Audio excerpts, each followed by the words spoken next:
STF द्वारा पंजाब में drugs cases को लेकर एक सीलबंद रिपोर्ट दी गई थी जो कि आज तक नहीं खुली है और काफी राजनीति भी इस पर होती आई है।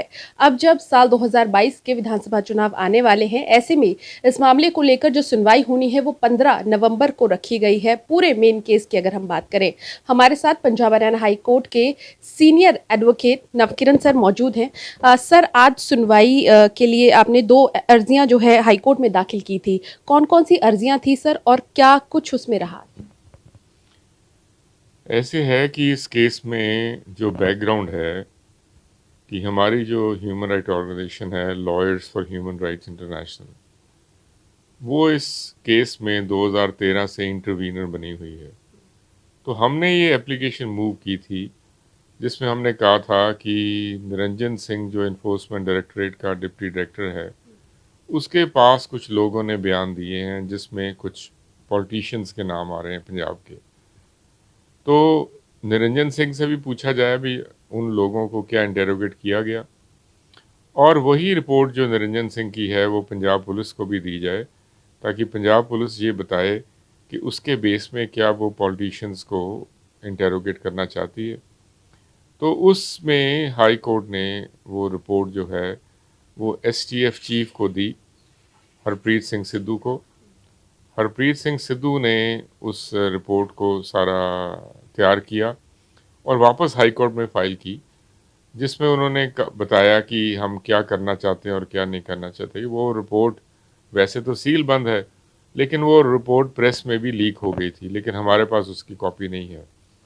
तो उसके बाद ये हुआ कि उस रिपोर्ट को हाई कोर्ट ने पंजाब गवर्नमेंट को दिया कि पंजाब गवर्नमेंट ये रिपोर्ट पढ़ के बतलाए भी वो आगे क्या एक्शन लेना चाहती है।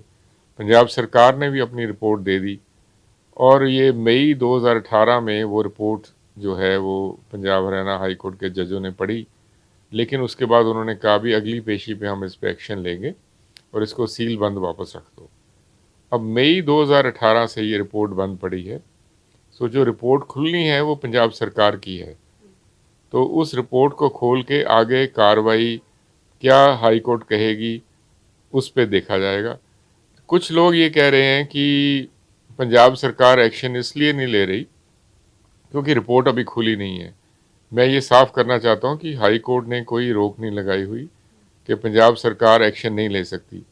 पंजाब सरकार एक्शन क्यों नहीं ले रही इसका जवाब वही दे सकते हैं, लेकिन उनकी भी कोशिश यही है कि उस रिपोर्ट को ना खोला जाए और किसी न किसी तरीके ये रिपोर्ट बंद रहे। आज भी जब हमने हाई कोर्ट में जो हमने एप्लीकेशन लगाई थी उसमें जब हमने कहा कि रिपोर्टों को खोलो, तो पंजाब सरकार की तरफ से कोई भी ऐसी बात नहीं थी भी हाँ जी ये एप्लीकेशन लगाई है, हम भी चाहते हैं रिपोर्टों को खोलो। तो ये रिपोर्टें बंद पड़ी हैं और जुडिशरी के पास इतना समय नहीं है क्योंकि बीच में कोरोना पीरियड आ गया, तो इसलिए हमने ये एप्लीकेशन मूव की थी। सर, इसके अलावा कुछ ऐसे नशे के सौदागर जो बाहर बैठे हैं विदेशों में, उनको लेकर भी एक अर्जी दाखिल की? ऐसे है कि जो जिन लोगों को निरंजन सिंह की रिपोर्ट में जो बयान हुए, ड्रग जो बनाने वाले लोग थे और बेचने वाले लोग थे, उन्होंने कुछ एनआरआईज का नाम लिया कि वो भी लोग आते थे और ऐसे ऐसे वो धंधा करते थे। तो सर, केंद्र सरकार की तरफ से कुछ कोई जवाब? आज जो है जो नोटिस वो केंद्र सरकार को भी हुआ है और सारी दूसरी पार्टीज़ को हुआ है, तो अब वो अगली तारीख तक कोई ना कोई देंगे।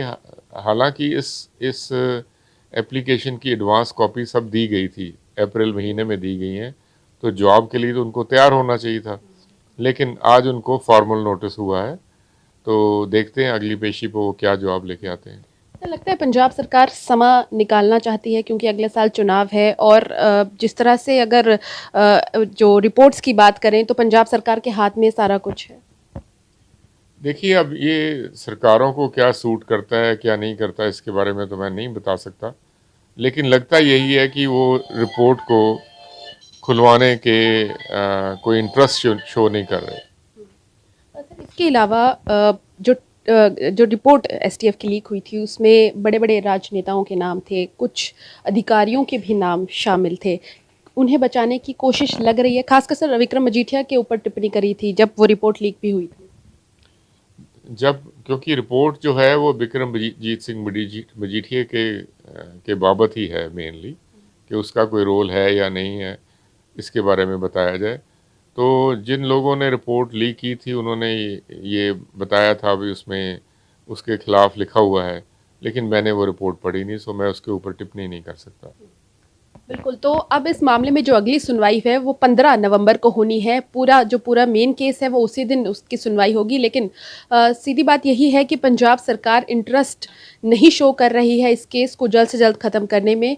और अब ये देखना होगा कि क्या 15 नवंबर को इस मामले में कोई फैसला आता है, क्योंकि अगले साल जो है 2022 के चुनाव है और उससे पहले पंजाब सरकार पर भी ये प्रेशर है, क्योंकि मुख्यमंत्री कैप्टन अमरिंदर सिंह ने ये वादा किया था कि 4 हफ्तों में नशे को खत्म करेंगे और जो इसके पीछे हैं उन्हें भी जेल की सलाखों के पीछे पहुंचाएंगे। लेकिन सरकार का समय खत्म होने वाला है, लेकिन अभी तक ऐसा कुछ भी नहीं हुआ है। चंडीगढ़ से ईटीवी भारत के लिए पूजा वर्मा की रिपोर्ट।